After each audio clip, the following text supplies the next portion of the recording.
అప్పుడు world cup విన్నర్లు. ఇప్పుడు ఇండియాపై సవాల్కి ready అయ్యారు. రాజకీయాల్లో మిత్రులు శత్రువులు ఉండరంటారు. ఎందుకంటే వాళ్ళు ఎప్పుడు ఏ పార్టీలో ఉంటారో ఎవ్వరికీ తెలియదు. కానీ క్రికెట్లో ఇలాంటివి చాలా అరుదు. ముఖ్యంగా south Africa, England, Ireland, Netherland ఆటగాళ్ళు ఎప్పటికప్పుడు పార్టీలు మారుతూ ఉంటారు. కానీ మన ఇండియాలో ఇలాంటివి ఎప్పుడూ చూడలేదు.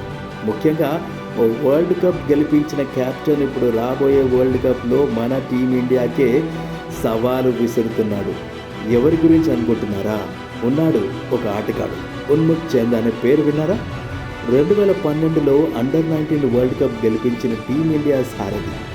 ఆ తర్వాత మనోడు భవిష్యత్ సూపర్ అని అందరూ అంచనా వేశారు.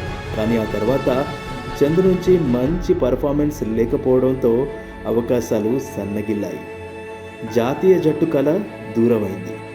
ఐపీఎల్లోనూ పక్కన పెట్టేశారు. ఆయా దేశాల లీగ్లు ఆడినా గుర్తింపు లేదు. దీంతో కెరియర్ గ్రోత్ లేదనుకుని రిటైర్మెంట్ ఇచ్చాడు. తర్వాత మకాం అమెరికాకు మార్చేశాడు. ఇందులో ఏముందంటారా? ఇక్కడే ఉంది అసలు కథ.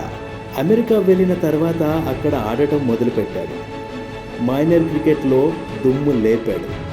సిలికాన్ వ్యాలీ సిక్సర్స్కి టైటిల్ అందించాడు. కానీ మేజర్ లీగ్లో మేజర్ ఆట మాత్రం చూపించలేకపోయాడు.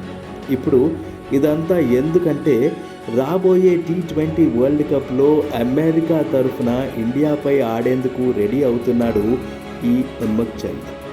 మార్చిలో మనోడు క్వాలిఫై అయ్యే అవకాశం ఉందంటున్నారు. అలా అయితే రోహిత్ సేన ఉన్ముక్ ఆడుతున్నాడనమాట.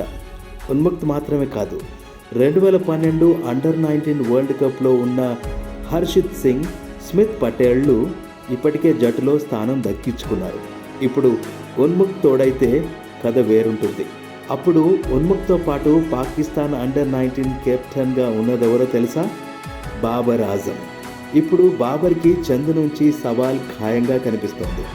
ఇండియాకు ఆడి ఇండియాకు వ్యతిరేకంగా ఎలా ఆడుతాడు అనే డౌటు మీకు రావచ్చు. కానీ ఉన్ముక్ మాత్రం దీనిపై పక్కా క్లారిటీ ఇచ్చాడు. నేను రిటైర్మెంట్ ఇచ్చిన తర్వాత ఇండియాపై ఆడతానని తెలుసు. ఆడేందుకు కూడా నేను రెడీగా ఉన్నానని చెబుతున్నాడు. ఇండియా లాంటి ది బెస్ట్ టీంపై ఆడితే నన్ను నేను ప్రూవ్ చేసుకున్నట్లే అంటున్నాడు.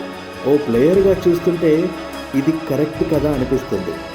మొత్తానికి చంద్ అమెరికాకు ఆడటం ఖాయమైతే ఇండియాపై అదరగొడతాడో పాకిస్తాన్ను చిత్తు చేస్తాడో చూడాలి. మొత్తానికి ఇది మాత్రం ఒక ఇంట్రెస్టింగ్ సన్నివేశమే కదా.